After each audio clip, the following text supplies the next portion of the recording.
A day in a life as a cancer mama. So today, samahan niyo po akong gawin yung mga dapat kong gawin habang natutulog yung baby ko. Sa sobrang bait ng baby ko, nagagawa ko yung mga dapat gawin sa araw-araw.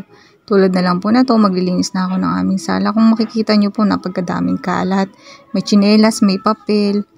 Kung ano-ano pa, pati nga po yung laruan ng pamangkin ko, nasama ko na dyan, yung cars niya. Kaya sabi ko nga po sa pamangkin ko, pulutin niya kasi kung hindi niya pupulutin, itatapon ko yung cars niya. Sabi nga po niya dyan, no.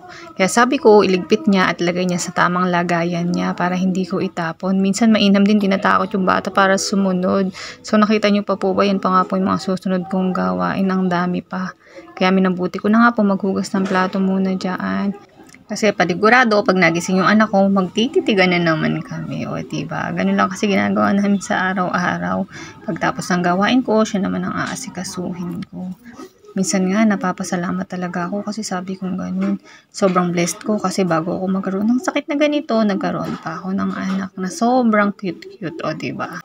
Talaga namang mapapa-thank you, Lord ka. May pagsubok man akong kinakaharap sa ngayon, alam ko, sooner or later, magiging okay din ang lahat.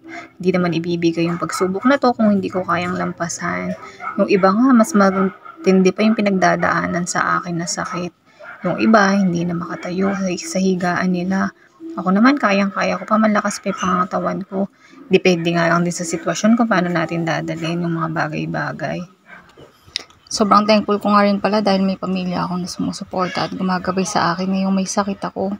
Kasi kung wala sila, baka nanghihina na rin ako sa ngayon. Mas gusto ko nga pala na may ginagawa ako. Kasi una na sa lahat, nakakalimutan ko yung sakit ko. Pangalawa, na-exercise ko yung katawan ko para hindi ko maramdaman na may masakit sa katawan ko. At pangatlo, nalilibang ako kasi minsan pag wala akong ginagawa at napapatitig ako sa anak ko, naiiyak na lang ako kasi naiisip ko, paano na lang kung mawala ako, ang liit-liit niya pa, ang bata-bata niya pa. Siyempre, hindi ko rin kasi maiwasan mag-overthink dahil siyempre, sarami ba naman ng mga bagay-bagay na gugulo sa isip ko. Pero ganun pa man, isa pa rin siya sa inspirasyon ko para lumaban ako at lakasan yung loob ko. Kasi alam ko sa paglaban ko, malalampasan ko lahat ng kinakaharap ko ngayon. Kaya sobrang thankful talaga ako kay Lord na talagang binigyan niya ako ng baby bago magkaroon ng ganitong klaseng sakit. Diba? Talagang planado yung pag si Lord na ang gumawa. Kaya naman tinaas ko na lang sa kanya lahat. Gagaling ako at magiging okay din lahat. Isa lang tong pagsubok sa akin. At sa amin ng partner ko, pati na rin sa pamilya.